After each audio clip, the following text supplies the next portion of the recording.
Ray, we are looking at a tragedy in Gaza. The people were pushed to the southern part of Gaza in Rafah, and right now they are suffering from starvation. We've seen that the Irish people send a message, a video message to Joe Biden, reminding him of his ancestors. We are here at the ancient graveyard of Kilwera in County Louth to send a message to you, President Biden, and to honour our ancestors and yours that are buried here.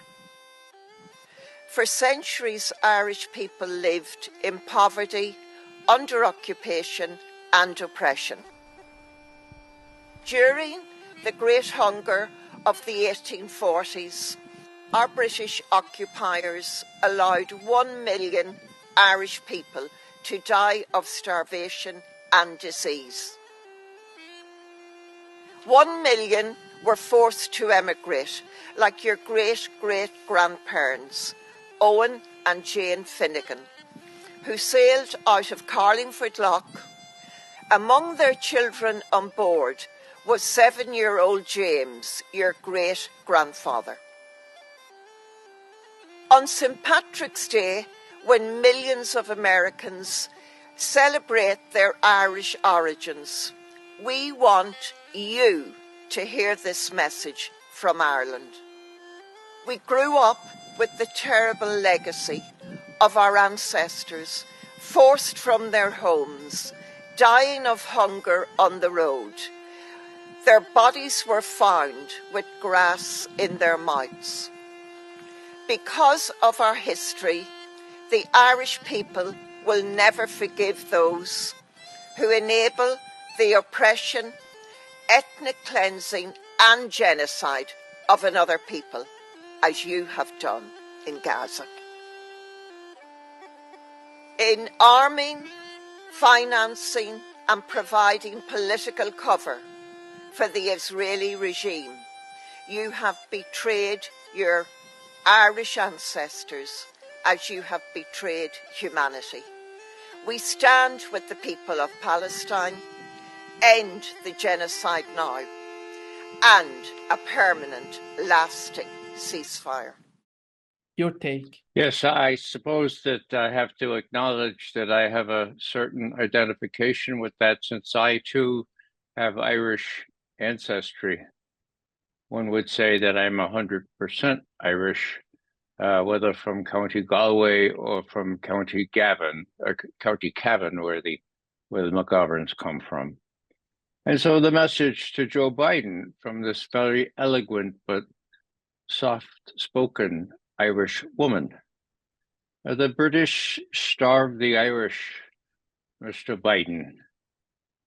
Your 7-year-old grandfather was lucky enough to flee on a boat with his parents. And yet you choose to make starvation, famine, genocide your legacy. Those are strong words, however soft spoken. Now, it was true that in the 1840s, there was famine in Ireland, but there was plenty of food. The Irish were exporting through the north all manner of meat and other food to the British to sell to the rest of their colonies. So it was a deliberate genocide. And there were songs about it. I mean, even in my youth, in America, we used to hear this. Maybe I'll just sing one stanza of this little dirge having to do with the famine. Now, the potatoes failed. There was a disease in the potatoes, and they're called praties in Ireland. And the song went like this, if you'll bear with me. Ah, the praties, they are small over here, over here. Ah, the praties, they are small over here. Oh, the praties, they are small and we're going to the fall. And there's not enough for all over here. Well, that was the message we were getting from the Irish who were not lucky enough to get on one of those boats and sail to the United States. Now, all of this is very much in mind, of course, when we see what is happening in Gaza. 1 million Irish, 1 million, 2 million Palestinians in Gaza starving to death. Many of them have already starved to death. What's happening? Well, the latest report is that a Spanish group, a public-spirited Spanish group, has a big barge with 200 tons of food. And they're in Gazan waters now, and they'd like to deliver them. And they need some sort of pier. And then what happens? Who controls the food? The same people who are blocking thousands, and I say again, thousands of trucks bearing food, can't get into Gaza. It's deliberate genocide, one form of which, of course, is starvation. The Israelis have said that they're going to attack Rafah, a small part of southern Gaza, where 1.4 million of the Gazans have been drawn down to on the pretense that they'd be safe, and the Israelis say, "Oh, we'll create safe islands for the people, and we'll just kill the Hamas people." Give me a break. That's not going to happen. They don't even know where the Hamas people are. So if I feel strongly about this, it's not just because of St. Patrick's Day. I was alive during World War II, and I remember what happened to the Jews. 6 million, genocide. 2 million, is that any less genocide? Now, it would be interesting to see if the food delivered by this Spanish outfit will be allowed into Gaza, because there's been a blockade against any deliveries by sea to Gaza for many years. As a matter of fact, in 2010, a Turkish ship, a big ship full of provisions for Gaza, was on its way there, and it was attacked by the Israelis. 9 people were killed. One was an American citizen, 19 years old, killed. The United States made no protest against that.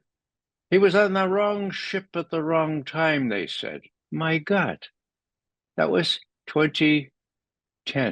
In 2011, a small group, including me, decided to create our own boat, our own US registered boat. We called it the Audacity of Hope, the name of Obama's famous book. It was called the US Boat to Gaza. There were many of us on it, 50 all told. Alice Walker, the poet and the writer, Medea Benjamin, all kinds of people, Robert Nyman, real justice people. And there were press on there.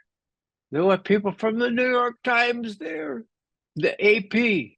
And all we wanted to do was deliver some letters to Gaza. And guess what happened? We were told it was a bad idea. Let me give you some quotes here. Hillary Clinton, before we ever set sail. June 24th, 2011, at a press conference. This US boat to Gaza, this boat called the Audacity of Hope, quote, would provoke actions by entering Israeli waters and creating a situation in which the Israelis have a right to defend themselves against 50 justice Americans trying to deliver letters of support to the people in Gaza, letters of solidarity. And here's Hillary Clinton's spokesperson. Her name is Victoria Nuland. At the same time, she said, groups that seek to break Israel's maritime blockade of Gaza are taking irresponsible and provocative actions that risk the safety of the passengers. What happened? Well, we were told at the time, I learned privately from a source I had that had contacts in the White House, that if we sailed to Gaza and the Israelis did to us what they had done to that Turkish ship the year before, that the White House would just as well see the bodies of us Americans brought back. Why? Well, because that would gain them points with the Israel lobby. Now, that was hard to believe, but I believed it. I reported it anyway. And my friend Craig Murray, former British ambassador, who sort of said, McGovern is usually pretty reliable, but this sounds really off the wall. I'm going to check my own sources. He checked his own sources in the Foreign Service. He was a ambassador, okay? He checked with the State Department, run by Hillary Clinton at the time. He got the same answer. The White House would be just as pleased to have these people come back in small wooden boxes. My God. So just to finish up on this, we decided to sail despite the Greek government having been prevailed upon by the US government not to let us out of the harbor at Athens, okay? They said we had a malfunction in our air conditioning system. So we couldn't sail. So we took a council of war and we said, let's go anyway. And we got 9 nautical miles out of Piraeus, out of the harbor at Athens. And we were intercepted by Greek torpedo boats. We had a standoff for about an hour, and the captain finally said, they're going to board us. They're going to do to us what the Israelis did to the Turkish ship last year. We got to turn around. We turned around, and that was the end of the U.S. boat to Gaza. Now, wasn't that an interesting reflection of how much influence the Israeli had over everyone, including Barack Obama, who prevailed upon the Greeks? Don't let them out of the harbor. Why? Well, you need an IMF loan, you Greeks. That's going to be hard to get if you let these guys get out of the harbor. It was that cynical. So that's some of the background to all this. We weren't bringing any foodstuffs. The Turks were. We had letters of solidarity. Now, that was July 2011. If you fast forward to the anniversary today of a woman named Rachel Corrie, I'm a very close friend of Craig and Cindy Corrie.